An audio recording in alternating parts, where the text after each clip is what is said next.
തെറ്റ് ചെയ്താൽ അവരെ ശിക്ഷിക്കാൻ ആർക്കാണ് അധികാരം? നമ്മൾ തിരക്കിൽ നിന്ന് തിരക്കിലേക്ക് പോകുമ്പോൾ കുഞ്ഞുങ്ങൾക്ക് നഷ്ടപ്പെടുന്നത് അല്ലെങ്കിൽ നമ്മൾ നഷ്ടപ്പെടുത്തുന്നത് എന്താണ്?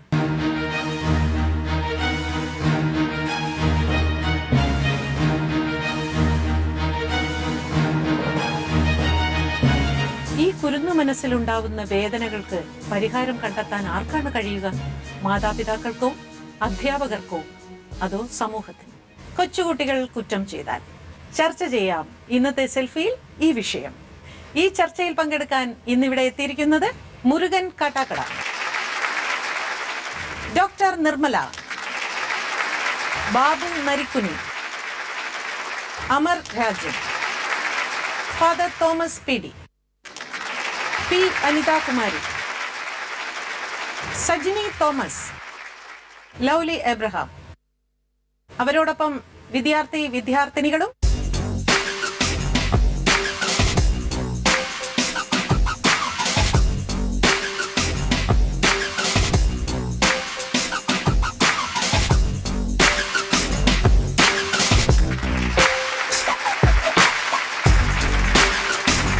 മുരുകൻ കാട്ടാക്കട സാർ. നമ്മളിപ്പോൾ ഈ ടൈറ്റിൽ പറയുന്ന പോലെ കൊച്ചുകുട്ടികൾ കുറ്റം ചെയ്താൽ പണ്ടൊക്കെ അതൊന്നും ഒരു വലിയ കാര്യമല്ലായിരുന്നു. ഇപ്പൊ ഇന്ന് അതൊരു വലിയ സംഭവമായി മാറുന്നു. യഥാർത്ഥത്തിൽ ആരാണ് അവരെ ശിക്ഷിക്കേണ്ടത്? അല്ല, കൊച്ചുകുട്ടികൾ ചെയ്യുന്നത് കുറ്റമാണ് എന്ന് നമ്മൾ കരുതണ്ട. കൊച്ചുകുട്ടികൾ ചെയ്യുന്ന കൊച്ചു തെറ്റുകൾ, ആ തെറ്റുകളെ കുറ്റം എന്നാലും കുറ്റവും കുറ്റകൃത്യവും ഒക്കെ വലിയ കാര്യങ്ങളാണ്. തീർച്ചയായിട്ടും കൊച്ചുകുട്ടികൾ ചെയ്യുന്ന തെറ്റുകളെ അങ്ങനെ ആ തെറ്റുകളെ കുറ്റമെന്ന് വിളിക്കാമെങ്കിൽ ആ കുറ്റങ്ങളെ തിരുത്തേണ്ടത് മുതിർന്നവർ തന്നെയാണ്. മുതിർന്നവർ എന്ന് പറയുമ്പോൾ ഇല്ല, രക്ഷകർത്താക്കൾ എന്ന് പറയുമ്പോൾ സമൂഹത്തിലെ അറിവുള്ളവർ, അധ്യാപകർ, രക്ഷിതാക്കൾ. ഞാൻ പറയുന്നത് തീർച്ചയായും ഞാൻ എൻ്റെ വിദ്യാർത്ഥികളെ ശിക്ഷിച്ചിട്ടുണ്ട്. ഇപ്പോൾ ബാലാവകാശ നിയമം അനുസരിച്ച് ഞാൻ പറയുന്നത് ശരിയാണോ എന്ന് എനിക്കറിയില്ല. പക്ഷെ എന്തായാലും ഞാൻ ശിക്ഷിച്ചിട്ടുണ്ട്. എന്നെ ശിക്ഷിച്ച അധ്യാപകരാണ് എൻ്റെ മനസ്സിൽ ഇപ്പോഴും തങ്ങി നിൽക്കുന്ന അധ്യാപകർ. എൻ്റെ ജീവിതത്തിൽ ഇപ്പം 2 തരമുണ്ട് അധ്യാപകർ. ഒന്നെന്ന് പറഞ്ഞാൽ അധ്യാപകർ, മറ്റത് അധ്യാപക തൊഴിലാളികൾ. ഈ അധ്യാപക തൊഴിലാളികൾ എന്ന് പറയുന്നവർ രാവിലെ കൃത്യമായും വരും, ഒപ്പിടും, കൃത്യം ടൈം ടേബിൾ അനുസരിച്ച് ക്ലാസ്സിൽ പോകും. 45 മിനിറ്റ് ഉണ്ടെങ്കിൽ കൃത്യം 45 മിനിറ്റും അവിടെ തന്നെ ഉണ്ടാവും. പാഠപുസ്തകത്തിൽ കിടക്കുന്ന എന്തോ അതങ്ങടെ ചെയ്യും. അങ്ങനെയാണ്. കൃത്യം 4 മണി അല്ലെങ്കിൽ 4:15 മണി എത്രയാണോ ആ സമയം വരെ ഉണ്ടാവും. ആ സമയമാകുമ്പോൾ ബാഗ് എടുക്കും, വീട്ടിൽ പോകും. അപ്പോൾ അല്ലാതെ ചില ആളുകളുണ്ട്, അവരാണ് അധ്യാപകർ. അവർ ചിലപ്പോൾ സമയത്തിന് ക്ലാസ്സിൽ കയറിയെന്ന് വരില്ല, ചിലപ്പോൾ ക്ലാസ്സിൽ കയറിയെന്ന് വരും, വൈകുന്നേരം 4:15 പോയെന്ന് വരില്ല, ചിലപ്പോൾ കുട്ടിയെ ശാസിച്ചെന്ന് വരും, ചിലപ്പോൾ ശാസിച്ചില്ല എന്ന് വരും. അങ്ങനെയുള്ള അധ്യാപകർ. ഈ അധ്യാപകരിൽ ഞാൻ പറഞ്ഞ ഈ യഥാർത്ഥ അധ്യാപകരെന്ന അർത്ഥത്തിലുള്ള അധ്യാപകരിലുള്ളവരെ മാത്രമേ നമ്മൾ ഓർക്കൂ. ചൂരൽ കൊണ്ട് എന്നെ തല്ലിയിട്ടുള്ള കുറേ അധ്യാപകരുണ്ട്. അവരുടെ നന്മ കൊണ്ടാണ് ഒരു പക്ഷേ ഞാനിപ്പോൾ ഇങ്ങനെ നിൽക്കുന്നത് എന്ന് ഞാൻ വിചാരിക്കുന്നു. അതുകൊണ്ട് തീർച്ചയായും നമ്മുടെ തെറ്റുകൾ തിരുത്തേണ്ടതാണ്. തിരുത്താൻ ഏറ്റവും യോഗ്യരായിട്ടുള്ള സ്കൂൾ തലത്തിൽ പഠിക്കുന്ന കുട്ടികളെ സംബന്ധിച്ചിടത്തോളം അവരെ ഏറ്റവും നന്നായി തിരുത്താൻ കഴിയുന്നത്, കാരണം ഇപ്പോൾ രക്ഷകർത്താക്കളൊക്കെ സുഹൃത്തുക്കളാണ്. അച്ഛനും അമ്മയും പറയും, സാറേ ഒരു അടി കൊടുക്കണേ ഇവന് എന്ന് പറയും. കാരണം അവരടി കൊടുക്കൂല, അവരടി കൊടുത്താലും പറ്റില്ല. അതുകൊണ്ട് ഏറ്റവും നന്നായി തിരുത്താൻ കഴിയുന്നത് അധ്യാപകർ തന്നെ. അവർ തിരുത്തുക തന്നെ വേണം. അതിന് ചെറിയ ശിക്ഷയൊക്കെ ആകാമെന്ന കൂട്ടത്തിലുള്ള പഴയ ഒരു അധ്യാപകനാണ് ഞാൻ. അധ്യാപകർ 2 തരം ഉണ്ടെന്നാണ് മുരുകൻ കാട്ടാക്കട സാർ പറഞ്ഞത്. അങ്ങനെ ഉണ്ടോ? ശരിക്കും ഉണ്ടോ എന്ന് ചോദിച്ചാൽ ഉണ്ടെന്ന് പറയാം. എന്നിരുന്നാലും ശരിക്ക് ഒരു അധ്യാപകൻ എന്ന് പറയുന്നത് കുഞ്ഞുങ്ങളുടെ വഴികാട്ടിയായിരിക്കണം. അവൻ്റെ എല്ലാ കഴിവുകളും കുറ്റങ്ങളും തെറ്റുകളും കണ്ട് അവനെ നല്ല നിലയിലേക്ക് നയിച്ചുകൊണ്ട് പോകാൻ കഴിവുള്ളവരായിരിക്കണം യഥാർത്ഥ അധ്യാപകർ. വെറുതെ ഒരു ടീച്ചർ എന്ന് പറഞ്ഞാൽ പോരാ. സാറ് പറഞ്ഞതുപോലെ തൻ്റെ തൊഴിൽ മാത്രം മുന്നിൽ കണ്ടുകൊണ്ട് വരിക പോവുക എന്നുള്ളതിനേക്കാൾ ഏറെ ചിലപ്പോൾ പണ്ട് കാലങ്ങളിൽ അങ്ങനെയുള്ള അധ്യാപകരില്ല. ഇപ്പം നമുക്ക് അങ്ങനെയുള്ള അധ്യാപകരെ കാണാം. ശരിക്കും നമ്മുടെ കുഞ്ഞുങ്ങളുടെ മനസ്സ് കണ്ടറിയുന്നവരും അവരുടെ നല്ല രീതിയിൽ വഴികാട്ടിയായി മുന്നോട്ട് കൊണ്ടുപോകുന്ന ഒരു സഹപാഠി, മാതാപിതാക്കൾ എല്ലാം ആകണം അധ്യാപകൻ. അവരിൽ ഉളവാക്കുന്ന വികാരങ്ങൾ അത് കണ്ട് മനസ്സിലാക്കാൻ മാതാപിതാക്കളോ ഒരു വിഭാഗം അധ്യാപകരോ ഇപ്പം ശ്രമിക്കാറില്ല.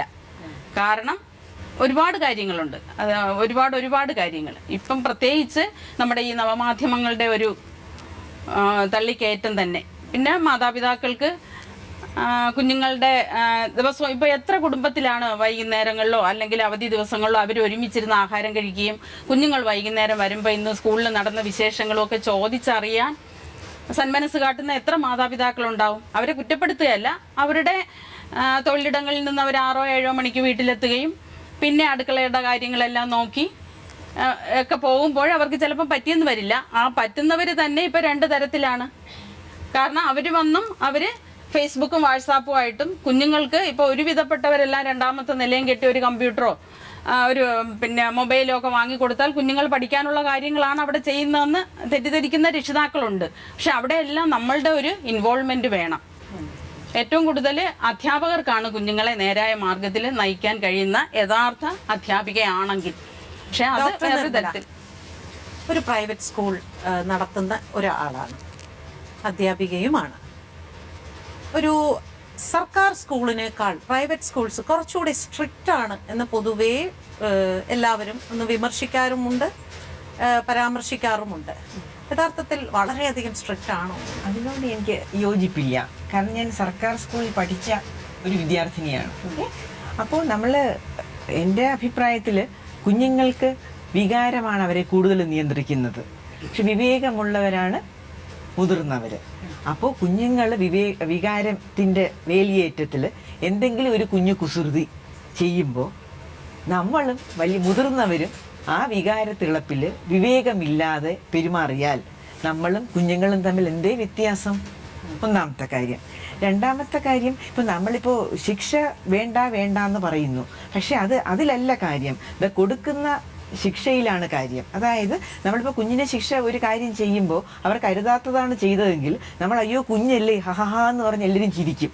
അപ്പോൾ കുഞ്ഞ് മനസ്സിലാക്കും. മനഃശാസ്ത്രപരമായിട്ട് ഒരു കുഞ്ഞ് ശരിയോ തെറ്റോ എന്ന് മനസ്സിലാക്കുന്നത് എങ്ങനെയെന്ന് പറഞ്ഞിരുന്നാൽ അവർ ചിരിക്കുകയാണെങ്കിൽ കുഞ്ഞ് വിചാരിക്കും ഞാൻ ചെയ്തത് അപ്രീഷിയേറ്റ് ചെയ്യുകയാണ്, ശരിയായ കാര്യം. കുഞ്ഞ് ആ പ്രവൃത്തി വീണ്ടും വീണ്ടും ആവർത്തിക്കും.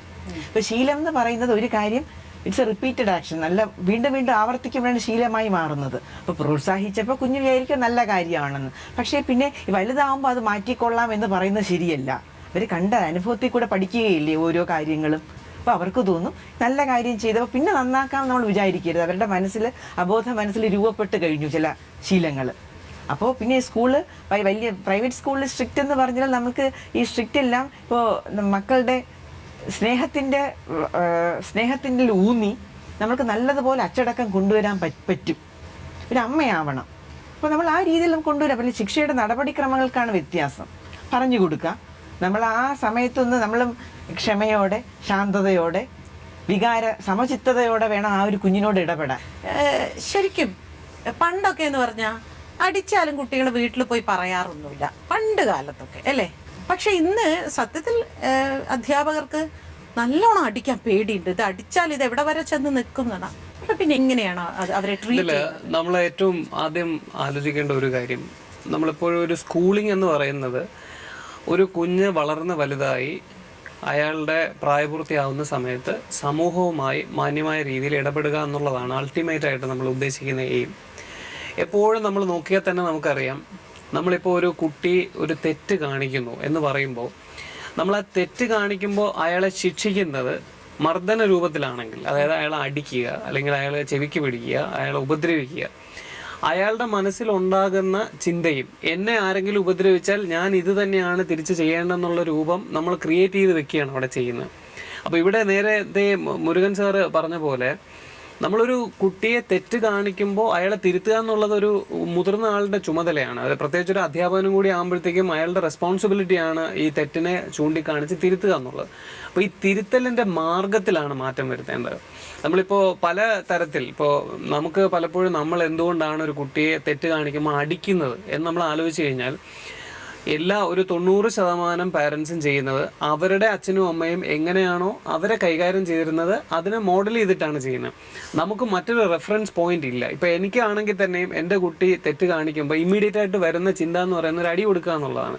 അതിന് പകരമായി ഒരുപാട് സൈക്കോളജിക്കലായിട്ടുള്ള ടെക്നീക്സ് ഇതിനകത്ത് നമുക്ക് ഉപയോഗിക്കാൻ സാധിക്കും. ഉദാഹരണത്തിന് ഇപ്പോൾ കുഞ്ഞു ക്ലാസ്സുകളിലൊക്കെ ആണെങ്കിൽ ഇപ്പോൾ ഒരു 1ാം ക്ലാസ് അതുപോലെ തന്നെ 2ാം ക്ലാസ് വരെയൊക്കെ ഉള്ളതിനകത്ത് നമ്മൾ അവരുടെ ഇപ്പോൾ ടീച്ചർ നേരത്തെ പറഞ്ഞ പോലെ ഒരു തെറ്റ് കാണിക്കുമ്പോൾ ആ തെറ്റിനെ പൂർണ്ണമായ രീതിയിൽ വളരെ എഡ്യൂക്കേറ്റഡായ രീതിയിൽ അതിനെ നമ്മൾ പ്രൊമോട്ട് ചെയ്യാതിരിക്കുന്നു.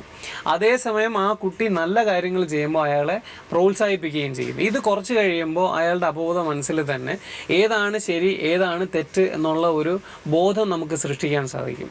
ഇത് ചെയ്യുന്ന ആളിന് ഇത് നന്നായിട്ട് അറിയണം, നന്നായി ചെയ്യാൻ അറിഞ്ഞിരിക്കണം. അതില്ല എങ്കിൽ ശരിക്കും ഇത് നന്നായി നമുക്ക് ഡെലിവർ ചെയ്യാൻ പറ്റില്ല. ഫാദറിനെ സംബന്ധിച്ച് എങ്ങനെയായിരിക്കും ശിക്ഷണത്തിന്റെ രീതി എന്ന് പറയുന്നത്? ഞങ്ങളുടെ ചൈൽഡ് ലൈനിൻ്റെ ഒരു എക്സ്പീരിയൻസ്, ആവറേജ് ഒരു വർഷത്തിലൊരു 1200ഓളം കുട്ടികൾ റിലേറ്റഡ് ആയിട്ടുള്ള ഇഷ്യൂസ് റിപ്പോർട്ട് ചെയ്യപ്പെടും ചൈൽഡ് ലൈനിലേക്ക്. കഴിഞ്ഞൊരു വർഷത്തിൽ ഏകദേശം 400-ലധികം ഇഷ്യൂസ് അബ്യൂസ് റിലേറ്റഡ് ആയിരുന്നു. അബ്യൂസ് റിലേറ്റഡ് എന്ന് പറഞ്ഞാൽ പല വിധത്തിലുള്ള ഇമോഷണൽ അബ്യൂസ് ആകാം, നിഗ്ലക്റ്റ് ആകാം. ഇത് ഈ റിപ്പോർട്ട് ചെയ്യാന്ന് പറയുമ്പോൾ മാതാപിതാക്കളാണോ റിപ്പോർട്ട് ചെയ്യുന്നത്, സ്കൂൾസ് ആണോ റിപ്പോർട്ട് ചെയ്യുന്നത്, അതോ അധികാരികൾ ആരെങ്കിലും ആണോ? അത് നേരിട്ട് കുട്ടികൾ വിളിക്കുന്നതുണ്ട്, മാതാപിതാക്കൾ വിളിക്കുന്നതുണ്ട്, റെഫറൽ ഫ്രം പോലീസ്, അതുപോലെ തന്നെ സ്കൂളുകളിൽ നിന്ന് റെഫർ ചെയ്ത് വരുന്ന ഇഷ്യൂസും ഉണ്ട്, ഹോസ്പിറ്റലുകളിൽ നിന്ന് റെഫർ ചെയ്ത് വരുന്ന ഇഷ്യൂസ് ഉണ്ട്. എല്ലാ സംവിധാനത്തിൽ നിന്നും കൂടുതലും മുതിർന്ന ആൾക്കാരാണ്. കുട്ടികൾ നേരിട്ട് വിളിക്കുന്ന കേസസ് കുറവാണ് ആക്ച്വലി. കൂടുതലും മറ്റുള്ള ഇങ്ങനെയുള്ള സംവിധാനങ്ങളിൽ നിന്നോ അല്ലെങ്കിൽ മുതിർന്നവരോ വിളിക്കുന്ന, പേരൻസ് വിളിക്കുന്ന, മാതാപിതാക്കൾ വിളിക്കുന്ന, അങ്ങനെ ടീച്ചേഴ്സ് വിളിക്കുന്നുണ്ട്. അപ്പോൾ സ്കൂളുകളിൽ നിന്നും അതുപോലെ തന്നെ വീടുകളിൽ നിന്നുമാണ് പലപ്പോഴും ഫിസിക്കൽ അബ്യൂസ്. നമ്മുടെ ഇപ്പോഴത്തെ ഇതിൻ്റെ ടോപ്പിക് എന്ന് പറയുന്നത് ശാരീരികമായിട്ട് തല്ലലടി എന്നുള്ള ഒരു ഇതാണല്ലോ, ശിക്ഷ കൊടുക്കുക എന്നുള്ളത്. അപ്പോൾ അങ്ങനത്തെ ഒത്തിരി ഇഷ്യൂസ് സ്കൂളുകളിൽ നിന്നും നമുക്ക് റിപ്പോർട്ട് ചെയ്ത് വന്നിട്ടുണ്ട്. സ്കൂളിൽ, അതായത് മാതാപിതാക്കൾ പറഞ്ഞു കൊച്ചിനെ ടീച്ചർ തല്ലി, ആ ലെവലിലുള്ള കേസുകൾ വന്നിട്ടുണ്ട്. അതുപോലെ തന്നെ കുടുംബത്തിൽ നിന്നുള്ള പ്രോബ്ലംസ് മൂലം പലപ്പോഴും കുടുംബത്തിൽ നിന്ന് റിപ്പോർട്ട് ചെയ്യപ്പെടുന്ന ചിലത് വളരെ ശരിക്കും കുട്ടിക്ക് ഭയങ്കരമായിട്ട് 2 കൈയൊക്കെ ഒടിച്ച് അങ്ങനത്തെ വരെ കേസുകൾ വന്നിട്ടുണ്ട്. നമ്മളൊരു 2 എക്സ്ട്രീമിൽ നിന്നുള്ള വ്യൂ പോയിൻറ്റ്സ് ആണുള്ളത്. എന്ന് പറഞ്ഞു കഴിഞ്ഞാൽ ഒരു ഭാഗം എന്ന് പറയുന്നത് ഇപ്പോഴത്തെ തലമുറയിൽ 1 കൊച്ച് 2 കൊച്ച് ഒക്കെ ഉള്ളൂ. അപ്പം പേരൻസ് എല്ലാവിധ കെയറും കുട്ടികൾക്ക് കൊടുക്കും, ഒരു ഭാഗം പേരൻസ്. അപ്പോൾ ഓരോ ദിവസവും സ്കൂളിൽ എന്ത് നടന്നു എന്നുള്ളത് കൊച്ചിൻ്റെ അടുത്ത് റിപ്പോർട്ട് ചെയ്യും, ആരെങ്കിലും അടിച്ചോ അങ്ങനത്തെ ഒരു ചെറിയ. അപ്പോൾ അങ്ങനെ എന്തെങ്കിലും ഒരു ചെറിയ വിഷയം ഉണ്ടാകുമ്പോൾ അത് വലിയ വിഷയമാക്കിക്കൊണ്ട് സ്കൂളിൽ പോയിട്ട് പ്രശ്നങ്ങൾ ഉണ്ടാകാറുണ്ട്. അങ്ങനെ വരുമ്പോൾ എന്ത് സംഭവിക്കുമെന്ന് ചോദിച്ചു കഴിഞ്ഞാൽ ടീച്ചേഴ്സിനുണ്ടാകാവുന്ന ഒരു ആറ്റിറ്റ്യൂഡ് എന്ന് പറയുന്നത്, ഓക്കെ ഞാൻ ഇനി ഒന്നും ചെയ്യുന്നില്ല, കാരണം വന്നു കഴിഞ്ഞാൽ അടുത്തത് കേസായി, ചൈൽഡ് ലൈനായി, അവിടെയായി, ഒരു പരാതിയായി, പോലീസ് സ്റ്റേഷനിൽ പോകേണ്ടി വരും. അപ്പോൾ ഒരു ഭാഗം ആറ്റിറ്റ്യൂഡ് എടുക്കുന്നവരുണ്ട്. അപ്പം നമുക്കൊരു ഒരു ബാലൻസ്ഡ് ആറ്റിറ്റ്യൂഡ് ആവശ്യമാണ്. ഏതാണ് ശരി ഏതാണ് തെറ്റെന്ന് പറഞ്ഞു കൊടുക്കുക, അത് മനസ്സിലാക്കി കൊണ്ടുവരേണ്ട വളരെ ആവശ്യമുണ്ട്. നമ്മളൊരു ഹെഡ്ജസ് നമ്മൾ പ്ലാൻ ചെയ്തിട്ട് സമയത്ത് നമ്മളത് ക്രോപ്പ് ചെയ്തില്ലെങ്കിൽ അത് വളർന്ന ഒരു ലെവൽ കഴിഞ്ഞ് വിട്ട് കഴിഞ്ഞാൽ പിന്നെ അതിനൊന്നും ചെയ്യാൻ പറ്റത്തില്ല. ഫാദർ പറഞ്ഞതുപോലെ അത് റിലേറ്റഡ് ആയിട്ട് ഒരു അച്ഛന് പറയാനുള്ള കാര്യം നമുക്കിപ്പോൾ കേൾക്കാം. അല്ല, കൊച്ചു പൊള്ളി പേസിന് തീയിട്ടാന്ന് പറഞ്ഞ് മേല് പൊള്ളി വരാൻ പറഞ്ഞു. വേറെ ഒരു പണി നീ ചെയ്യാൻ നോക്കിക്കരുത്, വേഗം എന്നു പറഞ്ഞു. 2 പത്തായപ്പോൾ അന്നേരം തന്നെ ഞാൻ അവിടുന്ന് പണി സ്റ്റോപ്പ് ചെയ്ത് ഞാൻ വരിക. കോട്ടയത്ത് ചെല്ലുമ്പോൾ കൊച്ചു മൊത്തത്തിൽ പൊള്ളി. എൻ്റെ മോളാന്ന് പോലും എനിക്ക് പറയാൻ പറ്റില്ല, ഒരവസ്ഥ കിടക്കുക. അതെല്ലാം കഴിഞ്ഞ് അപ്പോഴൊന്നും ശരിക്കും പറഞ്ഞു എൻ്റെ മോളെ കഴിഞ്ഞപ്പോൾ ഞാൻ ആകെപ്പാടെ ശരിക്കും അതൊരു അപ്പൻ അനുഭവിച്ചെങ്കിൽ അതിൻ്റെ വേദന മനസ്സിലാവുള്ളൂ. പിറ്റേ ദിവസമാണ് ഈ കൊണ്ടുപോയി ഓട്ടോറിക്ഷക്കാരൻ ചേട്ടൻ ബാബുചേട്ടൻ എന്നോട് പറഞ്ഞ, സുനിലെ കൊച്ചു യൂണിഫോം പോലും മാറിയിട്ടില്ല എന്ന് പറഞ്ഞു. അപ്പം എനിക്ക് പെട്ടെന്നൊരു ബുദ്ധിമുട്ട്. കാരണം യൂണിഫോം മാറാണ്ട് പുള്ളിക്കാരത്തി ഒരു തീ ആളി പിടിച്ചു കഴിഞ്ഞാൽ എൻ്റെ കൊച്ചിന് മേത്ത് കയറില്ല തീ ഒരിക്കലും. കാരണം സ്കൂൾ യൂണിഫോം എന്ന് പറയുന്ന ഷർട്ടിൻ്റെ പുറത്ത് കോട്ടും കൂടെ ഉണ്ട്. അപ്പം ഞാൻ എല്ലാവരോടും ഞാൻ പറഞ്ഞു, ആരും ഇവിടെ നിൽക്കണ്ട, ഈ മോളോട് ചോദിക്കണമെന്ന് പറഞ്ഞു. അപ്പം ഞാൻ മോളോട് ചോദിച്ചു, മോളെ സത്യം അച്ഛനോട് പറയുമെന്ന് ചോദിച്ചു കഴിഞ്ഞാൽ പറഞ്ഞു, അടുത്ത ആരോ ഉള്ള അച്ഛൻ ചോദിച്ചു. ആരുമില്ല മോനെന്ന് പറഞ്ഞു. ആരുമില്ല എന്ന് പറഞ്ഞപ്പോഴാണ് എന്നോട് പറഞ്ഞത്, ഇവർ എക്സാം ആയിരുന്നെന്ന്, ശനിയാഴ്ച എക്സാം ആയിരുന്നു. ബാഗുകളെല്ലാം സ്കൂൾ ബാഗ് മുഴുവൻ പുറത്തല്ല വെക്കണേ. അതിൻ്റെ അകത്ത് മൊബൈൽ ഫോണുണ്ടെന്ന് പറഞ്ഞുകൊണ്ട് ടീച്ചർമാരെല്ലാം ഫോൺ പരിശോധിച്ചെന്ന് പറഞ്ഞു. എൻ്റെ കൊച്ചിൻ്റെ ബാഗിൽ നിന്ന് ഒരു കത്ത് കിട്ടിയെന്ന് ഇവർ പറയണേ. അത് കിട്ടി വെച്ചിട്ട് ഇവർ ചെയ്തതെന്ന് വെച്ച് കഴിഞ്ഞാൽ സ്റ്റാഫ് റൂമിൽ വിളിച്ചു വരുത്തി കൊച്ചിനെ. സ്റ്റാഫ് റൂമിൽ വേറെ അധ്യാപകർ ഇഷ്ടം പോലെ ഉണ്ട്, വേറെ 2 പേരൻസ് ഉണ്ടായിരുന്നു പറഞ്ഞു. അവരുടെ മുമ്പിൽ വെച്ച് ടീച്ചർ ആവശ്യത്തിന് മിച്ചം വർത്തമാനം പറയാച്ചിട്ട് പറഞ്ഞു, ഇപ്പം ഈ പ്രായത്തിൽ നീ ഇങ്ങനെയൊക്കെ എഴുതുവാണെങ്കിൽ ഒരു അഭിസാരിയുടെ കൂട്ടുള്ള ജീവിതം ഇതിലും ഭേദം എനിക്ക് മരിക്കുന്നതെന്ന് പറഞ്ഞു. ആ സ്പോട്ടിൽ തന്നെ നിന്നിട്ട് ഈ പ്രിൻസിപ്പാൾ എൻ്റെ വൈഫിനെ വിളിക്കുക, നിങ്ങൾ തിങ്കളാഴ്ച അപ്പനും അമ്മയും കൂടെ ഇവിടെ വരെ വരണം, നന്ദനയുടെ ഒരു സാധനം ഇട്ടിരിപ്പുണ്ട്, അത് ഒപ്പിട്ട് മേടിച്ചുകൊണ്ട് പോകണമെന്ന് പറഞ്ഞു. അപ്പം ഞാൻ ചോദിച്ചു, അതിനെ മോളെ അങ്ങനെ മോൻ എന്നെ എത്ര വലിയ ബുദ്ധിമുട്ടുണ്ടായെന്ന് ചോദിച്ചു. ടീച്ചർ എന്നോട് പറഞ്ഞ ഭാഷകൾ ഇതൊക്കെ അച്ഛൻ. അപ്പം എപ്പോഴും ഇവിടെ എന്നോട് പറയും, അച്ഛ എൻ്റെ പേരിൽ എവിടെയെങ്കിലും പോയി തല കുനിക്കണമെന്ന് ഞാൻ ജീവിച്ചിരിക്കില്ല എന്ന്. അപ്പോൾ ഞാൻ വന്ന വഴിക്കല്ല ഇങ്ങനെ ആലോചിച്ചു, തിങ്കളാഴ്ച ഇവർ വിളിപ്പിച്ച് കഴിയുമ്പം അച്ഛ പോയി കരയണമല്ലോ, അവരുടെ മുമ്പിൽ നാണം കെട്ട് നിൽക്കണം, ഞാനൊരു പ്രത്യേകപ്പെട്ട ആളായി പോകും, അതുകൊണ്ട് തന്നെ അച്ഛൻ ഇത് ചെയ്തെന്ന് പറഞ്ഞു. എൻ്റെ അച്ഛൻ ആരുടെ മുമ്പിലും തല കുനിക്കുന്നത് എനിക്ക് ഇഷ്ടമല്ല. ആ ഒരു ടെൻഡൻസിയിൽ അവൾ കയറി വന്നിട്ട് ഇവിടെ ഇരുന്ന മണ്ണെണ്ണ പോരാഞ്ഞിട്ട് അതിലൊക്കെ തൂണം പോയി വായ്പ മേടിച്ച് അവൾ ചെയ്തു. ഇനിയാലും ഞാൻ പറഞ്ഞില്ലേ, എനിക്കെന്നല്ല എൻ്റെ കുടുംബം പാടെ തകർന്നു പോയി. നാളെ ആയാലും ഏത് കാരണന്മാർക്കായാലും ഏത് പിള്ളേർക്കായാലും ഇങ്ങനൊരു അവസ്ഥ വരരുത്. ഈ സംഭവം നടന്നത് ഒരു സർക്കാർ സ്കൂളിലാണ് അല്ലേ? ഇതൊരു പക്ഷേ രണ്ട് രീതിയിൽ നമുക്കിതിനെ കാണാം. ഒന്ന്, ഒരു ടീച്ചർ നേരത്തെ പറഞ്ഞ മാതിരി ഒരു കുട്ടിക്ക് ഇങ്ങനെ ഒരു പ്രോബ്ലം ഉണ്ടെങ്കിൽ അത് സ്വകാര്യമായിട്ട് അന്വേഷിച്ചിരുന്നു എങ്കിൽ ഇങ്ങനെ ഒരു അവസ്ഥയിൽ ആ കുട്ടി എത്തിപ്പെടില്ലായിരുന്നു. മറ്റൊന്ന്, കുട്ടി അത് വല്ലാതെ ഉള്ളിലേക്ക് വികാരപരമായിട്ട് അതിനെ ഒരു സ്വയം ഇൻസൾട്ട് ചെയ്തു എന്നുള്ളൊരു രീതിയിലും എടുത്തിരിക്കാം. ഒരു ബാലാവകാശ കമ്മീഷൻ എങ്ങനെയാണ് ഈ കേസ് നിങ്ങളുടെ മുമ്പിൽ വന്നു? എങ്ങനെയായിരിക്കും ഇതിനെ ഹാൻഡിൽ ചെയ്യുന്നത്? ഈ കൗമാരപ്രായത്തിൽ കുട്ടികൾക്ക് ഉണ്ടാകുന്ന ഒരുപാട് പ്രശ്നങ്ങളുണ്ട്, മാനസിക പ്രശ്നങ്ങളുണ്ട്, അവരുടെ ശാരീരികമായിട്ടുള്ള ഡെവലപ്മെൻറ്റിൻ്റെ ഭാഗമായി ഉണ്ടാകുന്ന പ്രശ്നങ്ങളാണ്. നമ്മുടെ അധ്യാപകർക്ക് പലപ്പോഴും ഇവരുടെ ആ ഒരു നമ്മുടെ ഞാനൊരു ബേസിക്കലി ഞാൻ ടീച്ചറായിരുന്നു നേരത്തെ. ഞാൻ പിന്നെ പ്രൈമറിലും ഹൈസ്കൂളിലും ഹൈസ്കൂളിലൊക്കെ പഠിപ്പിച്ചിട്ടുണ്ട്. അപ്പോൾ ഈ കുട്ടികൾക്ക് ഉണ്ടാകുന്ന ഈ പ്രായത്തിൻ്റെ ഭാഗമായിട്ട് ഉണ്ടാകുന്ന എല്ലാ മാനസിക പ്രശ്നങ്ങൾ മനസ്സിലാക്കാനും അത് ആരോഗ്യപരമായിട്ട് നേരിടാനും നമ്മുടെ പലപ്പോഴും അധ്യാപകർ പറ്റുന്നില്ല. നല്ലോണം ചെയ്യുന്ന ഒരുപാട് അധ്യാപകരുണ്ട്. ഇപ്പോൾ ചിലപ്പോൾ വീട്ടിൽ തന്നെ ഇപ്പം ഫാദർ പറഞ്ഞ പോലെ സ്വന്തം പേരൻറ്റിനെ അബ്യൂസ് ചെയ്യുന്ന കേസുകളൊക്കെ ഉണ്ട്. അത്തരം കേസുകളൊക്കെ ടീച്ചർക്ക് മനസ്സിലാക്കി കഴിഞ്ഞാൽ, പാലക്കാട് തന്നെ ടീച്ചറിനെ വിളിച്ച് പറയണ്ടായിരുന്നു, തുടക്കത്തിൽ അയാൾ ട്രൈ ചെയ്യുന്നത് ഫാദർ. അപ്പോൾ അത് അറിഞ്ഞപ്പോൾ അത് സ്റ്റാഫ് റൂം വിളിച്ച് പറയല്ല ചെയ്യേണ്ടത്. അത് അയാൾ എന്ത് ചോദിച്ചാൽ അവിടുത്തെ പിന്നെ പഞ്ചായത്ത് പ്രസിഡന്റിനൊക്കെ പറഞ്ഞു, അയാൾക്ക് പരിചയമുള്ള ആളാണ്, ഇയാളെ ഈ ഫാദറിനെ ഒറ്റയ്ക്ക് വിളിപ്പിച്ചു, അമ്മയെ വിളിച്ചിട്ട് എംപവർ ചെയ്തിട്ട് അത് മാറ്റുകയൊക്കെ ചെയ്തത്. അതേപോലെ തന്നെ കുട്ടികൾക്ക് ഈ പ്രായത്തിൽ ഓപ്പോസിറ്റ് സെക്സിലുള്ള ആളുകളോട് സ്വാഭാവികമായിട്ടും പ്രണയം തോന്നും. അത് നമ്മളൊക്കെ പഠിക്കുന്ന കാലത്ത് നമുക്കും തോന്നിയിട്ടുണ്ട്. അതിന് ഒരുപക്ഷെ പ്രണയം എന്നൊന്നും പറയല്ല, ഒരു അട്രാക്ഷൻ, ഒരു അട്രാക്ഷൻ തോന്നും. അതൊക്കെ സ്വാഭാവികമായിട്ട് അതൊക്കെ കുട്ടിയെ പറഞ്ഞ് നമ്മളിതൊരു ക്രൈമാണെന്ന് മനസ്സിലാക്കിയാണ് ചെയ്യുന്നത്. ആദ്യം ഇവർ ചെയ്യുന്നത്. ഇവരുടെ നേരത്തെ നമ്മുടെ മുരുകൻ സാറ് പറഞ്ഞ പോലെ അവരുടെ പ്രായത്തിൽ നിന്നിട്ടാണ് ഇവർ ചിന്തിക്കുന്നത്. ഈ കുട്ടിയുടെ പ്രായത്തിൽ നിന്ന് ചിന്തിക്കുന്നില്ല പലപ്പോഴും അധ്യാപകർ. തീർച്ചയായിട്ടും ഇതൊന്നും സ്റ്റാഫ് റൂമിൽ വെച്ചിട്ടൊന്നും ഡിസ്കസ് ചെയ്യേണ്ട കാര്യമില്ല. ടീച്ചർക്ക് ഒറ്റയ്ക്ക് ഡീൽ ചെയ്യാൻ പറ്റുന്ന കാര്യമുള്ളൂ. മാത്രമല്ല എനിക്കെന്നറിയാം കോഴിക്കോടുള്ള ഒരു കേസിൽ ഒരു ഹയർ സെക്കൻഡറി പഠിക്കുന്ന ഒരു പെൺകുട്ടി ആ കൂടെ പഠിക്കുന്ന ഒരു കുട്ടിക്ക് രാഗി കെട്ടി കൊടുത്തിട്ട് അച്ഛനെ വിളിച്ചിട്ട് വരാൻ പറഞ്ഞിട്ട് പറഞ്ഞു കഴിഞ്ഞാൽ, അപ്പോൾ ആ അച്ഛൻ എങ്ങനെയത് മനസ്സിലാവും? സാധാരണക്കാരൻ ഇതേപോലത്തെ ഒരു അച്ഛനാണെങ്കിൽ അച്ഛൻ എങ്ങനെ ഈ കാര്യങ്ങളെ വിലയിരുത്തി അയാൾ എങ്ങനെയാണ് കുട്ടിയെ മനസ്സിലാക്കുന്നത് നമുക്ക് പറയാൻ പറ്റില്ല. അപ്പോൾ അങ്ങനെ ആ രീതിയിലൊന്നും ഈ ടീച്ചേഴ്സിന് കാണാൻ പറ്റുന്നില്ല കാര്യങ്ങൾ. എനിക്ക് തോന്നുന്നു അവരുടെ മക്കള് ഇതേ ടീച്ചർ ഈ കേസ് ആ സ്വന്തം മകള് ചെയ്താൽ എങ്ങനെയാണ് ഡീൽ ചെയ്യാന്നുള്ള ആ രീതിയിൽ ഇത് ഡീൽ ചെയ്യാൻ അവർ തയ്യാറാവണം. അങ്ങനെയാകുമ്പോൾ ഇങ്ങനെയൊന്നും ചെയ്യില്ല.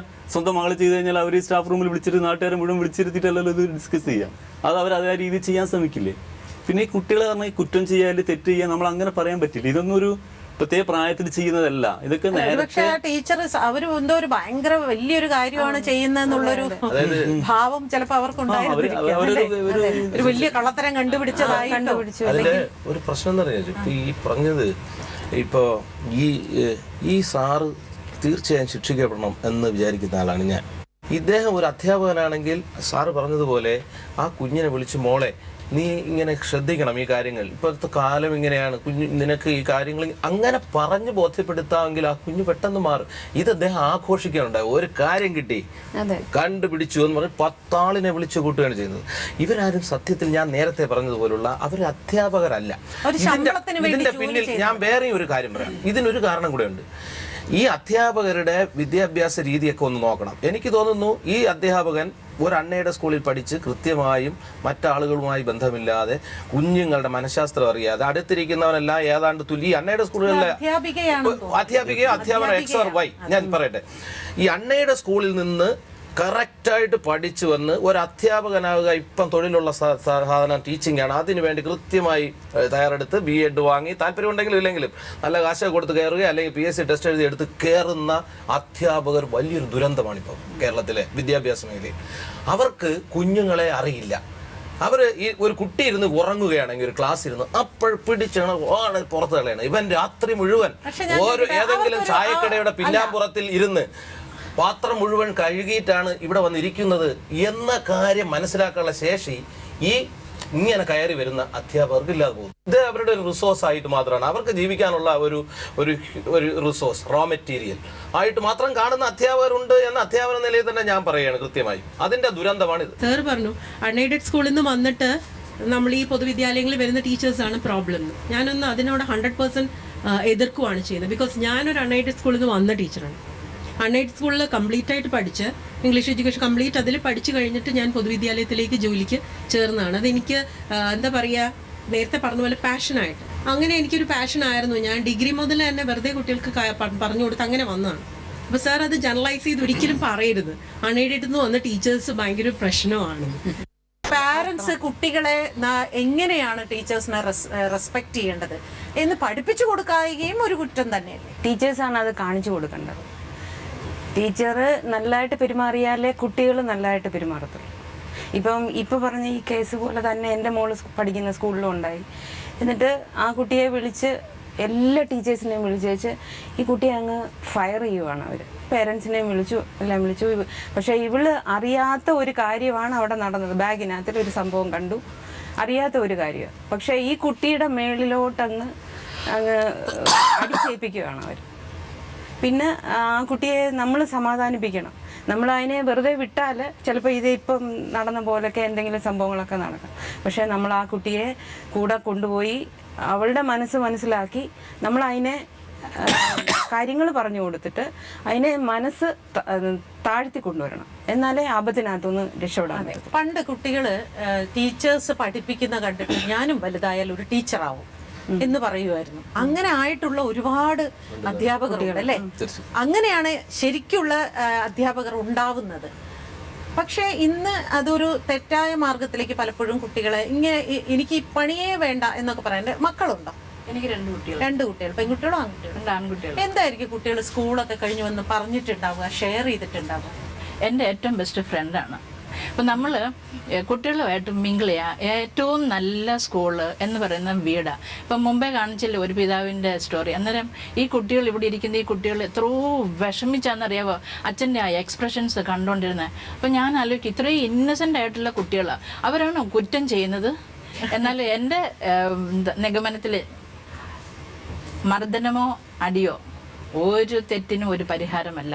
അവർക്കത് വീണ്ടും തെറ്റ് ചെയ്യാനുള്ള ഒരു ലൈസൻസ് ആണത് എന്ന് മാത്രമല്ല, അച്ഛനിൽ നിന്നും അമ്മയിൽ നിന്നും അവർ വിട്ട് മാറിപ്പോവുകയും ചെയ്യും. അവർക്ക് എന്തെങ്കിലും ഒരു പ്രശ്നം അവർ ഫേസ് ചെയ്യുന്നുണ്ടെങ്കിൽ അച്ഛനോടും അമ്മയോടും കമ്മ്യൂണിക്കേറ്റ് ചെയ്യത്തില്ല. മുമ്പ് പറഞ്ഞതുപോലെ അവർ സ്വയം ഒരു സൊല്യൂഷൻ കണ്ടുപിടിക്കും. അച്ഛനും അമ്മയ്ക്കും ആ കുട്ടി നഷ്ടപ്പെടുകയും ചെയ്യും. കുട്ടികളെ അടിച്ചിട്ടേ ഇല്ല?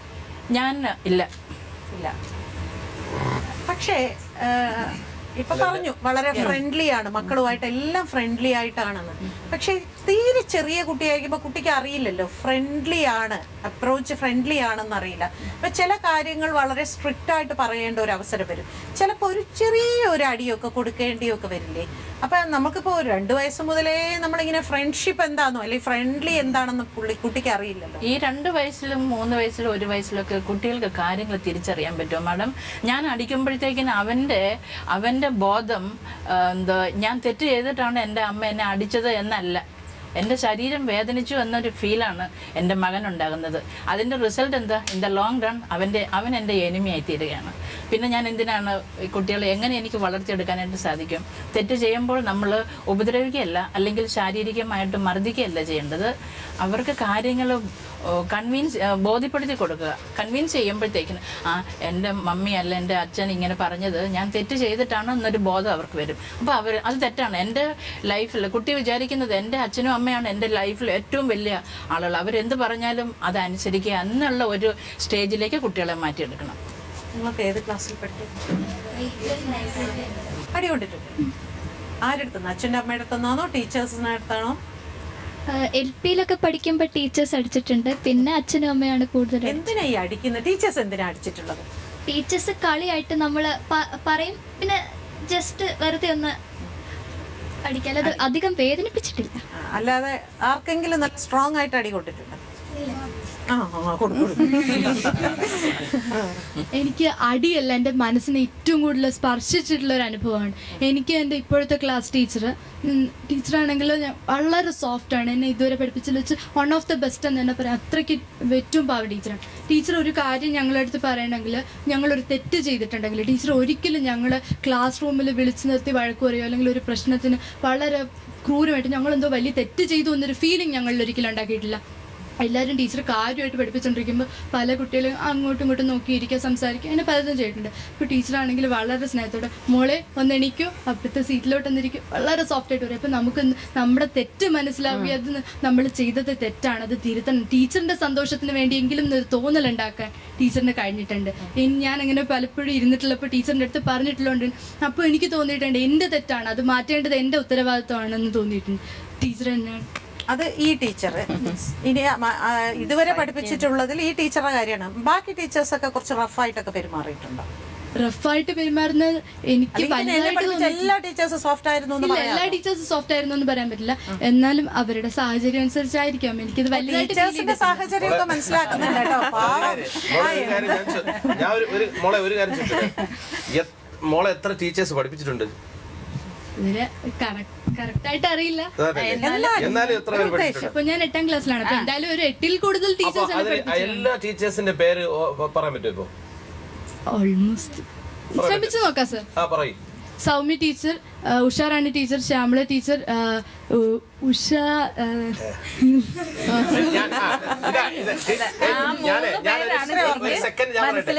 ഞാൻ അതാണ് ആദ്യം പറഞ്ഞ പോയിന്റ്. ഈ 3 പേരാണ് സ്ട്രൈക്ക് ചെയ്തിട്ടുള്ളത്. നമുക്ക് അധ്യാപകരെ മാത്രമേ ഓർമ്മ വരൂ. തെറ്റ് ചെയ്യുമ്പോഴത്തേന് ശിക്ഷ കൊടുക്കേണ്ടത് അവരുടെ തെറ്റിന്റെ ആഘാതം അനുസരിച്ചാണോ അതോ അവരുടെ പ്രായം അനുസരിച്ചാണോ? നല്ല ചോദ്യമാണ് അല്ലേ? രണ്ടും നോക്കണം. ആരോടാ ചോദ്യം?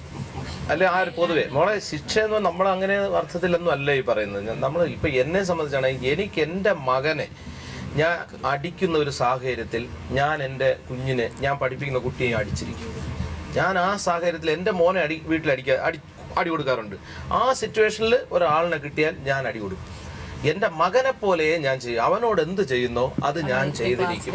അതിൽ ചിലപ്പോൾ എനിക്ക് എൻ്റെ പോരായ്മ ഉണ്ടാവാം, പക്ഷേ ഇതാണ് സംഭവിക്കുന്നത്. നമ്മൾ ആ അർത്ഥത്തിൽ കാര്യങ്ങൾ എടുത്തത് മുതിർന്ന ആൾ, അത് അധ്യാപകനാവട്ടെ രക്ഷാകർത്താവട്ടെ, നമ്മളെ വെറുതെ ശിക്ഷിക്കുകയാണ് എന്ന് ചിന്തിക്കാതിരിക്കണം ദയവായി. അങ്ങനെ ശിക്ഷിക്കുന്നവരുണ്ടെങ്കിൽ മാത്രമേ നമ്മളെ വേദനിപ്പിക്കും. ഞങ്ങൾ ആദ്യം പറഞ്ഞു തുടങ്ങിയത് അങ്ങനെയല്ലേ? ചിലപ്പോൾ അവൻ്റെ മനസ്സിനകത്ത് നാളെ മറ്റന്നാൾ അധ്യാപകനെന്ന് മനസ്സിൽ കാണുന്ന കൂട്ടത്തിൽ 10 പേരുണ്ടെങ്കിൽ അതിൽ 8 പേരും ചിലപ്പോൾ അവനൊരു അടി കൊടുത്ത അധ്യാപകരായിരിക്കും. നമ്മൾ അധികം അടിക്കാതെ നമ്മളെ കൂടുതൽ ഫ്രണ്ട്സിനെ പോലെ പെരുമാറുന്ന ടീച്ചേഴ്സ് ഉണ്ട്. എൻ്റെ കഴിഞ്ഞ വർഷത്തെ ക്ലാസ് ടീച്ചർ കുട്ടികൾ അടിക്കില്ല, പക്ഷെ ടീച്ചർ എന്തെങ്കിലും നമ്മളൊരു കുറ്റം ചെയ്തെന്ന് ടീച്ചറിന് തോന്നിയാൽ രഹസ്യമായിട്ട് നമ്മളെ വിളിക്കുക, നമുക്ക് തന്നെ ഒരു ബോധ്യപ്പെടുന്ന രീതിയിൽ പറയുകയാണ് ചെയ്യുന്നത്. പിന്നെ വേറെ ഒരു ടീച്ചർ ഉണ്ടെന്ന് എനിക്കുണ്ടായിട്ടുണ്ട്. ടീച്ചർ പറയും നിങ്ങൾ അത്ര നന്നാക്കണം എന്നൊന്നും എൻ്റെ മനസ്സിലില്ല.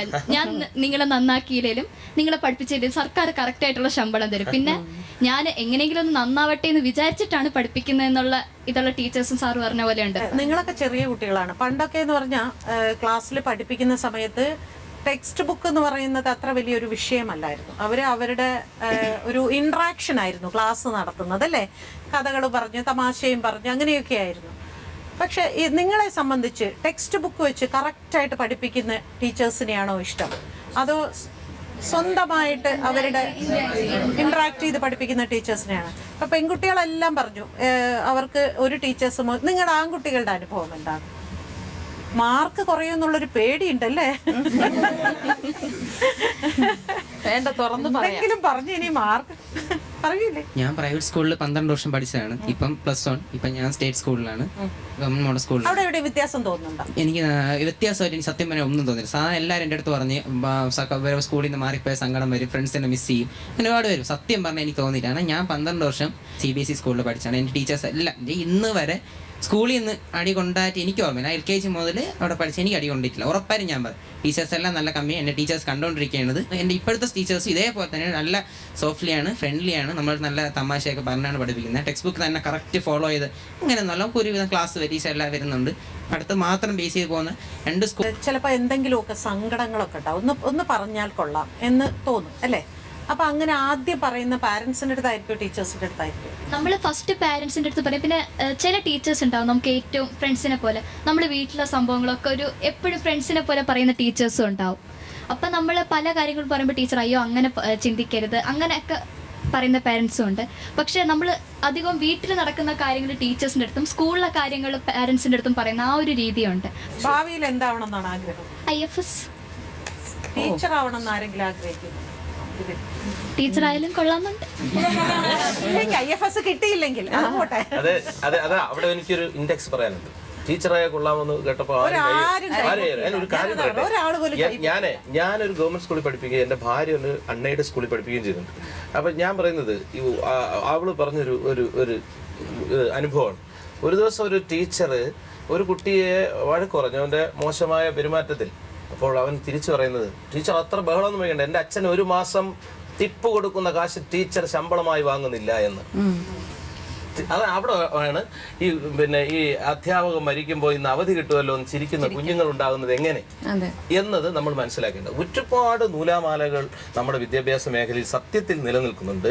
അതിനെ ഒന്നും പരിഹരിക്കാതെ അധ്യാപകനും കുട്ടിയും തമ്മിലുള്ള ഒരു കമ്മ്യൂണിക്കേഷന്റെ മാത്രം കാര്യം വെച്ചുകൊണ്ട് ഒരു കാര്യം ചർച്ച ചെയ്തിട്ട് ഒരു കാര്യമില്ല. നിങ്ങൾ ആരും അതായത് എല്ലാവരും പറഞ്ഞു ടീച്ചേഴ്സിനെ എല്ലാവർക്കും വളരെ സ്നേഹമാണ്, ഇഷ്ടമാണ്, ഫ്രണ്ട്ലിയാണ്.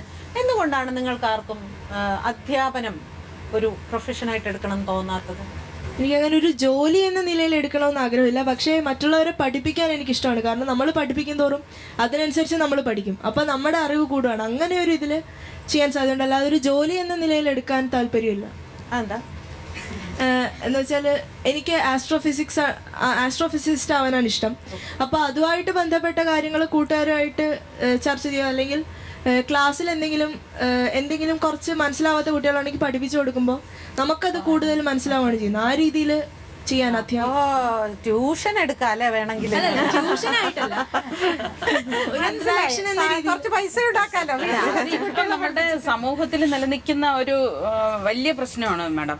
കാരണം അധ്യാപന മേഖലയിലേക്ക് പുതുതായിട്ട് ആരെയും തന്നെ പുതിയ തലമുറ വരുന്നില്ല. എന്തുകൊണ്ട്? ഡോക്ടർ, എഞ്ചിനീയർ, ഈ പറഞ്ഞ പോലെ IFS, അതാണ് മനസ്സിൽ നമ്മൾ ചെറുതിലേ കൊണ്ടുപോകുന്ന ആഗ്രഹം. അത് പറയുന്നില്ല. ഒരിക്കലും അങ്ങനെയല്ല. കാരണം ഇവിടെ വന്നിരിക്കുന്നവരിൽ ആർക്കും താല്പര്യമില്ലായിരിക്കും. പക്ഷെ നമ്മുടെ ക്ലാസ്സിൽ എത്രയോ കുട്ടികളുണ്ട്. ടോട്ടൽ നമ്മുടെ ക്ലാസ്സിൽ 36 പേരുണ്ട്. അതിൽ ഓൾമോസ്റ്റ് എല്ലാവർക്കും ടീച്ചർ ആവണം എന്നാണ് ആഗ്രഹം. അവർ പറയുന്നത് ഇന്ന ടീച്ചറിനെ പോലെയാണ്, ഇന്ന ടീച്ചറിനെ പോലെയാണ്. പിന്നെ ചിലവർക്ക് അവർ സ്പെഷ്യലായിട്ട് കണ്ട് നടന്ന ഒരു ഡ്രീംസ് ഉണ്ടാവും, അതിന് പറയുകയാണ് പോകുന്നത്. അല്ലാണ്ട് നമ്മുടെ കോട്ടയം അതാണ് വാല്യൂ ചെയ്തത്. ഒരുപാട് പേർക്ക് നമ്മുടെ ആവാൻ താല്പര്യമുണ്ട്. ഇതിൽ ഒരാളെങ്കിലും പറഞ്ഞില്ലല്ലോ, ഒരാളെങ്കിലും കൂട്ടിക്കൊണ്ട് വരായിരുന്നു. സാറന്മാരെല്ലാം വല്ലാതെ ഇരിക്കുന്നുണ്ട്. എന്താ സാറേ, എന്ത് തോന്നുന്നു കുട്ടികൾ ഇങ്ങനെ പറയുമ്പോൾ? സത്യം പറഞ്ഞാൽ ഞാൻ റിയലി കൺഫ്യൂസ്ഡ് ആണ്. സത്യം ഞാനൊരു പാഷനായിട്ട് ഈ ഫീൽഡിലോട്ട് കിടന്നു വന്നതാണ്. കാരണം ഒരുപാട് അതായത് കുട്ടികൾ ഇപ്പോൾ ഒരു ചർച്ചയിൽ വരുമ്പോൾ അധ്യാപകരുടെ മേളിലേക്ക് മൊത്തം പ്രശ്നങ്ങൾ കൊണ്ടുവയ്ക്കുക. സൊസൈറ്റി എല്ലാം വളരെ ക്ലീനാണ്. സൊസൈറ്റി അവൻ വരുന്ന സാഹചര്യം, അവൻ ചുറ്റുപാടുകൾ, ഇതെല്ലാം വളരെ ക്ലീനാണ്. മൊത്തം വെയർ മേക്കിംഗ് ഫൈൻ ഫോൾട്ട് വിത്ത് ടീച്ചേഴ്സ്, മൊത്തം ടീച്ചേഴ്സാണ്. ഇപ്പോൾ പറഞ്ഞല്ലോ, സമൂഹത്തിൻ്റെ എല്ലാ മേഖലയിലും ഉണ്ടായ ഒരു മൂല്യച്യുതി ഈ ഫീൽഡിൽ വന്നിട്ടുണ്ട്. പണ്ട് കാലഘട്ടത്തിൽ TTCക്ക് പോകുന്ന ഹൈ ഫസ്റ്റ് ക്ലാസ് അല്ലെങ്കിൽ ഡിസ്റ്റിങ്ഷൻ എബോവ് 500 മാർക്കുള്ളവനാണ് പണ്ട് TTC വെക്കുന്നത്. അതായത് സമൂഹത്തിൻ്റെ ബെസ്റ്റ്, ഏറ്റവും നല്ല സോഴ്സ് വരുന്നത് മെഡിസിൻ, സെക്കൻഡ് എഞ്ചിനീയറിംഗ്, തേർഡ് വരുന്നത് അധ്യാപന ഫീൽഡാണ്. അന്ന് ഇതുകൊണ്ടൊക്കെ ടെക്നോ പാർക്കോ സ്മാർട്ട് സിറ്റി ഒന്നും അത്ര ഡെവലപ്പ് ആയിട്ടില്ല. ഒരു മാസം കൊണ്ട് ഇഷ്ടം പോലെ പണം ഉണ്ടാക്കുന്നത് ഇപ്പോൾ എല്ലാം വ്യാമോഹങ്ങളാണ്. വ്യാമോഹം അതായത് രക്ഷകർത്താക്കൾ അവർക്ക് സാധിക്കാത്ത ചില കാര്യങ്ങൾ ഈ കുട്ടികളുടെ മേളിലേക്ക് ഇമ്പോസ് ചെയ്യുകയാണ്. പിന്നെ ഫാദർ പറഞ്ഞ പോലെ ഒരു ഇതുണ്ട്, ശിക്ഷണം എന്ന് പറയുന്നത് നമ്മൾ വലത് കൈ കൊണ്ട് തല്ലിയിട്ട് അല്ലെങ്കിൽ ഇടത് കൈ കൊണ്ട് തല്ലിയിട്ട് വലത് കൈ കൊണ്ട് ചേർത്ത് പിടിച്ച് സമാശ്വസിപ്പിക്കാനുണ്ട്. അധ്യാപകൻ്റെ അല്ലെങ്കിൽ ഒരു ചെറിയ തല്ല് എന്ന് പറയുന്നത് അതിൽ സ്നേഹം പൊതിഞ്ഞുള്ളൊരു ഒരു ടച്ച് മാത്രമാണ്. സമൂഹത്തിൽ നിന്ന് വലിയ അടി കിട്ടാതിരിക്കാൻ വേണ്ടി ചെറുതിലേ കൊടുക്കുന്ന ചെറിയ അടി, അതൊരു വലിയൊരു ശിക്ഷ അല്ലെങ്കിൽ മർദ്ദനം, ക്രൂരമർദ്ദനം. ഒരു അധ്യാപകനും തല്ലി ഒരു കുട്ടി മരിച്ചിട്ടില്ല എന്ന് എനിക്ക് തോന്നുന്നത്. ഞാൻ ഒരുപാട് അടി കൊണ്ടിട്ടുണ്ട്, വീട്ടിൽ നിന്നും കൊണ്ടിട്ടുണ്ട്, എൻ്റെ സ്കൂളിൽ നിന്നും കിട്ടിയിട്ടുണ്ട്, ട്യൂഷൻ ക്ലാസ്സിൽ നിന്നും കിട്ടിയിട്ടുണ്ട്. അന്ന് തല്ലുകൊണ്ട് പഠിച്ച പല കാര്യങ്ങളും ഞാൻ മരിച്ചാൽ പോലും ഞാൻ മറക്കാത്ത സംഗതികൾ ഇപ്പോഴും ഉണ്ട്. അതുകൊണ്ട് അധ്യാപകരെല്ലാവരും മോശക്കാരാണ്, ആരും പഠിപ്പിക്കുന്നില്ല. ഈ പ്രൊഫഷൻ ഇപ്പോഴും ഒരു റിയൽ പാഷനായി കാണുന്നവരുണ്ട്. ഒരിക്കലും പറയുന്നില്ല എല്ലാ അധ്യാപകരും മോശക്കാരാണെന്ന് പറയുന്നില്ല. പക്ഷേ ഈ പറയുന്ന ഒരു തെറ്റായ ചിന്തയിലേക്ക് കുട്ടികളെ കൊണ്ടുപോകുന്ന വാർത്തകൾ പുറത്തു വരുന്നത്, ചില വാർത്തകൾ പുറത്തു വരുന്നത് അധ്യാപകരുടെ ഭാഗത്ത് നിന്നാണെന്ന്. ഇപ്പൊ യൂണിഫോമിന്റെ കാര്യത്തിലാണെങ്കിലും അല്ലെങ്കിൽ കുട്ടികളെ ഇത്തരത്തിൽ അബ്യൂസ് ചെയ്യുന്ന കുറെ അധ്യാപകർ പറയരുത്. വളരെ മൊത്തം അധ്യാപകരെയും വാമൂടി കെട്ടി അടയ്ക്കുന്നതിന് ആക്ഷേപിക്കരുത്. അത് ഭയങ്കര ഒരു ഇതാണ്. അദ്ദേഹം ഇപ്പോഴും അധ്യാപകരുടെ നല്ല മനസ്സോടെ ഉള്ളവരുണ്ട്, നന്നായി ചിന്തിക്കുന്നവരുണ്ട്, കുട്ടികൾക്ക് വേണ്ടി ജീവിക്കുന്ന ഒരുപാട് അധ്യാപകരുണ്ട്. അവരെ മൊത്തത്തിൽ അടച്ചാക്ഷേപിക്കുന്നവരാണ് എനിക്ക് ഒട്ടും താല്പര്യമില്ല. അല്ല, നമുക്കും താല്പര്യമില്ല, നമുക്കും അങ്ങനെ പറയാതിരിക്കാൻ വേണ്ടിയാണ്. അല്ലെങ്കിൽ പിന്നെ നമ്മളിങ്ങനെ ഒരു ചർച്ച കൂട്ടേണ്ട ആവശ്യമില്ലല്ലോ. പിന്നെ മാഡം, എൻ്റെ ഒരു മകള് നഴ്സറിയിൽ പഠിക്കുകയാണ്. ഒരു ദിവസം നമ്മൾ അവധി ആയ നമുക്ക് വലിയ ബുദ്ധിമുട്ടാണ്. ആ കുട്ടി എങ്ങനെയും കൊണ്ട് അവിടെ അത്ര കുരുത്തക്കേട്, വീട്ടിൽ നിന്ന് കുരുത്തക്കേട്. അവിടെ നിൽക്കുന്ന ടീച്ചർ ഇതുപോലെയുള്ള 40 എണ്ണത്തിന് സൈസാണ് ആ അധ്യാപികയുടെ മനസ്സ് എന്തായിരിക്കും? നമുക്ക് നമ്മുടെ സ്വന്തം കുട്ടിയെ ഒരു ദിവസം ഒരു 3 മണിക്കൂർ അല്ലെങ്കിൽ 4 മണിക്കൂർ നോക്കാൻ നമുക്ക് കഴിയുന്നില്ല. നമ്മൾ ആ സമയത്തും കൂടെ വല്ല കിൻഡർ ഗാർഡനിലോ അവിടെ കൊണ്ട് നമ്മൾ ഡംപ് ചെയ്യാൻ നമുക്ക്. അപ്പോൾ ആ ഒരു അധ്യാപിക 40 എണ്ണത്തിന് ഹാൻഡിൽ ചെയ്യുന്ന അധ്യാപികയുടെ മനസ്സുകൊണ്ട് നമ്മളൊന്ന് അറിയേണ്ടതാണ്. എനിക്ക് തോന്നുന്നത് ഇപ്പോൾ സാർ നേരത്തെ പറഞ്ഞു, നമ്മളത് ജനറലൈസ് ചെയ്യുന്നതിൽ വലിയ ഒരു സാങ്കേതികമായിട്ടുള്ള കുറേ കാരണങ്ങളുണ്ട് അതിനകത്ത്. മാത്രമല്ല, നമ്മൾ ഈ പറയുന്ന നമ്പേഴ്സിന് പകരം ഇപ്പോൾ ഏത് ഗവൺമെൻറ് സ്കൂൾ എടുത്ത് നോക്കിയാലും ഗവൺമെൻറ് പ്രൊഫഷനായിട്ട് നിൽക്കുന്ന ടീച്ചേഴ്സിനെ സെലക്ട് ചെയ്യുന്ന രീതി അത് ഒരു എയ്ഡഡ് സ്കൂളിലോ അൺഎയ്ഡഡ് സ്കൂളിലോ ഒരിടത്ത് തന്നെ ഫോളോ ചെയ്യുന്നില്ല. അതിൽ ഒരു ഗവൺമെൻറ് സ്ഥാപനത്തിൽ വരുന്ന ഒരു ടീച്ചർ എന്ന് പറയുന്ന പല സെലക്ഷൻ്റെ കടമ്പകൾ കടന്ന് സമൂഹത്തിലുള്ള ഒരു ക്രീം ലെയർ സംഹൗ അവരായിരിക്കും അവിടേക്ക് വരുന്നത്. അവിടെ കഴിഞ്ഞിട്ടാണ് ശരിക്കും ഇവരുടെ ട്രെയിനിങ്ങിനുള്ള അപ്ഡേറ്റ്സ് കൃത്യമായിട്ട് കിട്ടുന്നുണ്ടോ എന്നുള്ള കാര്യം നമ്മൾ ശരിക്കും പരിശോധിക്കേണ്ടതുണ്ട്. ഉദാഹരണത്തിന് ഒരുപക്ഷെ ഒരാൾ ടീച്ചറായി BEd കഴിഞ്ഞ സമയത്തോ അവിടെ പഠിച്ച തരത്തിലുള്ള പ്രശ്നങ്ങളായിരിക്കത്തില്ല ഒരുപക്ഷെ ക്ലാസ് റൂമിലേക്ക് ചെല്ലുമ്പോൾ അയാൾ ഫേസ് ചെയ്യുന്നത്. അതിനെ എങ്ങനെ ഡീല് ചെയ്യണം, ഒരു ഇമോഷണലായ ഒരു സെൻസിറ്റീവ് ആയിട്ടുള്ള ഒരു ഇഷ്യൂ ഒരു കുട്ടി വന്ന് പറഞ്ഞാൽ അല്ലെങ്കിൽ കണ്ടാൽ അതിനെ എങ്ങനെ കൈകാര്യം ചെയ്യണം എന്ന് പുള്ളിക്കാരനോ അല്ലെങ്കിൽ ആ ടീച്ചറിനോ ചിലപ്പോൾ അറിയത്തില്ലായിരിക്കാം. അതിന് വേണ്ടിയിട്ടൊരു കൃത്യതയോടുകൂടി ഓരോ വർഷം കൂടുന്തോറും ഒരു സ്റ്റാഫ് ഡെവലപ്മെൻറ്റ് പ്രോഗ്രാം എന്നുള്ള രീതിയിലോ അല്ലെങ്കിൽ അത് ഗവൺമെൻറ്റിൻ്റെ തന്നെ ഇനിഷ്യേറ്റീവായിട്ടോ അല്ലെങ്കിൽ സ്കൂളിൻ്റെ തന്നെ ഇനിഷ്യേറ്റീവായിട്ടോ ചെയ്യുന്നത് നമുക്ക് ഇത്തരത്തിലുള്ള ഒരുപാട് കാര്യങ്ങളെ നമുക്ക് സോൾവ് ചെയ്യാൻ അത് ഹെൽപ്പ് ചെയ്യും. പണ്ടൊക്കെ സ്കൂൾ കഴിഞ്ഞു വന്ന് സ്കൂൾ ബാഗ് വലിച്ചെറിഞ്ഞിട്ട് പുറത്തേക്ക് ഓടുന്ന കുട്ടികളെയാണ് നമ്മൾ കണ്ടുകൊണ്ടിരുന്നത്. ഇപ്പൊ അങ്ങനെയല്ല. ഇപ്പൊ നമ്മൾ കാണുന്നത് എന്താ, സ്കൂൾ ബാഗ് കൊണ്ടുവച്ച് കൈകാൽ മോൻ കഴിക്കുക, അടുത്ത വേഷം വിട്ടു ട്യൂഷനോടി തിരിച്ചു വരുമ്പോ ഹോംവർക്ക് ചെയ്ത് ഇതിങ്ങനെ കുട്ടികളെ പാരന്റിങ് എന്നൊരു സാധനം ഇല്ല ഇപ്പൊ. കാരണം കുട്ടി ഈ പറഞ്ഞതുപോലെയാണ്, കുട്ടി വീട്ടിൽ വരുന്നു, വല്ലതും ആഹാരം കൊടുക്കുന്നു, അടുത്തടുത്തേക്ക് പറഞ്ഞു വിടുകയാണ് ചെയ്യുന്നത്. രാത്രിയാകുന്നു, തിരിച്ചു വരുന്നു, സുഖമായി ആഹാരം കൊടുക്കുന്നു, പഠിപ്പിക്കാൻ ഇരുത്തുന്നു. അല്ലാതെ ഒരുമിച്ചിരുന്ന് വർത്തമാനം പറയുകയോ ടീച്ചേഴ്സ് ആരൊക്കെ ആ ടീച്ചേഴ്സിനെ ബഹുമാനിക്കേണ്ട കാര്യം, ടീച്ചറെ സംബോധന ചെയ്യേണ്ടത് ഒന്നും വർത്തമാനമില്ല. പാരന്റ്സിന്റെ ഭാഗത്ത് നിന്ന് സത്യത്തിൽ അവർ ചെയ്യേണ്ട ധർമ്മങ്ങളൊന്നും ചെയ്യുന്നില്ല. ഇപ്പം ഞാൻ പറയട്ടെ, ഇപ്പൊ ഗവൺമെന്റ് സ്കൂളിലെ സാധാരണക്കാരും എല്ലാ തലത്തിലും എല്ലാ ലെയറിലുമുള്ള കുട്ടികളാണ് ഗവൺമെന്റ് സ്കൂളിൽ പഠിക്കുന്നത്. അപ്പൊ അവിടെയാണെങ്കിൽ കുട്ടികൾ അങ്ങോട്ടും ഇങ്ങോട്ടും മനസ്സിലാക്കാനെങ്കിലും ഒരു അവസരമുണ്ട്. മറ്റേ അൺഎയ്ഡഡ് മേഖലയിലൊക്കെ അങ്ങനെയല്ല, ഒരേ തലത്തിൽ ഉള്ള കുഞ്ഞുങ്ങളാണ് പഠിക്കുന്നത്, ഇവർക്ക് അത് വരുന്നില്ല. അതുപോലെ തന്നെ ഈ ശിക്ഷ കൊടുക്കുന്നത് ഞാൻ അതിന് അനുകൂലമാണ്, ശിക്ഷ കൊടുക്കണമെന്ന് ഞാൻ ആഗ്രഹിക്കുന്നു. പക്ഷേ കൊടുക്കുന്നത് ആ കുട്ടിക്ക് വേണ്ടിയാണെന്നൊരു തോന്നൽ കുഞ്ഞിനുണ്ടാവണം. എൻ്റെ സ്കൂളിൽ സംഭവിച്ച ഒരു ഉദാഹരണം പറയാം.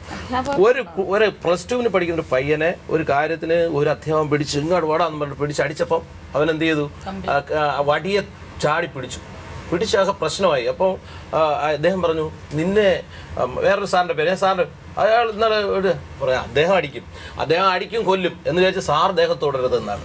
എന്താ കാര്യം? രണ്ടുപേരും അടിക്കുകയാണ് ചെയ്തത്. എന്തുകൊണ്ട് ആ കുട്ടി അങ്ങനെ പറഞ്ഞു? മറ്റേ അദ്ദേഹം അടിച്ചത് എനിക്ക് വേണ്ടിയാണ് എന്നൊരു തോന്നൽ അവനുള്ളത് കൊണ്ടാണ്. അപ്പോൾ തീർച്ചയായും വീട്ടിലെ ഫ്രസ്ട്രേഷൻ കൊണ്ടൊന്ന് ചാരാനുള്ള ഒരു ഉപാധിയല്ല കുട്ടിയെ ശിക്ഷിക്കുന്നത്. കുട്ടിയെ കറക്റ്റ് ചെയ്യാനാണ് തോന്നൽ കുട്ടിക്കുണ്ടായാൽ മതി. ഒരു വീട്ടിൽ 12 മക്കളൊക്കെ ഉള്ള വീടൊക്കെ ഉണ്ടായിട്ടുണ്ട്. ഈ 12 മക്കള് അങ്ങ് രാവിലെ കഞ്ഞിയും കുടിച്ച് അങ്ങ് പറവറാന്ന് സ്കൂളിൽ പോകും. അവര് എഞ്ചിനീയർ ആവണമെന്നോ ഒരു ഡോക്ടർ ആവണമെന്നോ ഒന്നും ഇല്ലായിരുന്നു പാരൻസിന്. സ്കൂളിൽ പോയാൽ മതി, വിദ്യാഭ്യാസം ഉണ്ടായിരുന്നാൽ മതി. പക്ഷെ ഇന്ന് അത്തരം സാഹചര്യങ്ങളൊക്കെ മാറി. 1-2 കുട്ടികളേ ഉള്ളൂ. എന്നിട്ടും പാരൻസിനും കുട്ടികൾ പ്രശ്നം, സ്കൂളിനും കുട്ടികൾ പ്രശ്നം. എന്താണ് ഇങ്ങനെ ഒരു അനാരോഗ്യകരമായ ഒരു മാനസികാവസ്ഥയിലേക്ക് പോകുന്നത്? കാരണം നമ്മുടെ സമൂഹത്തിലെ എല്ലാ മാതാപിതാക്കളും മാർക്ക്, ഇപ്പോൾ എവിടെ കൂടട്ടെ അച്ഛനമ്മ ചെന്നിട്ട് അവരെല്ലാം ചർച്ച ചെയ്യുന്നത് മക്കളുടെ മാർക്കാണ്. മാർക്കിലാണ് കൂടുതൽ പ്രാധാന്യം. ആവശ്യമില്ലാതെ കമ്പാരിസനാണ്. Never compare a child with others. നമ്മൾ വേറൊരാളായിട്ട് താരതമ്യപ്പെടുത്തുന്നത് ഒരിക്കലും നല്ല ആരോഗ്യകരമായ സമീപനമല്ല. അപ്പോൾ അങ്ങനെ പിന്നെ മാത്രമല്ല, ഈ മാർക്കുകൾ ഇപ്പോൾ നമ്മൾ ഓഫീസിൽ പോയിരുന്നാലും ഈ മാതാപിതാക്കളെല്ലാം മക്കളുടെ മാർക്കുകളുടെ തമ്മിൽ ചർച്ച ഇല്ലാതാക്കുക. അനവധി പ്രോബ്ലം അതോടുകൂടി തന്നെ മാറും. പിന്നെ മാത്രമല്ല, ഇപ്പോൾ നമ്മളിപ്പോൾ ഈ അധ്യാപകരെ പറ്റി പറഞ്ഞു. ശരിക്കും പറഞ്ഞാൽ നാം എല്ലാം ഇങ്ങനെ ആയത് അധ്യാപകരായതുകൊണ്ടാണ്, അധ്യാപകരുടെ നമ്മളെ പഠിപ്പിച്ചത് കൊണ്ടാണ്. ഇപ്പോൾ നമ്മളിപ്പോൾ സമൂഹത്തിൽ എവിടെ ചെന്നായിട്ട് ഓടി വരും മക്കൾ നമ്മളെ കാണുമ്പോൾ. അപ്പോൾ നമ്മൾ വന്ന വഴി മറന്നു പോകരുത്.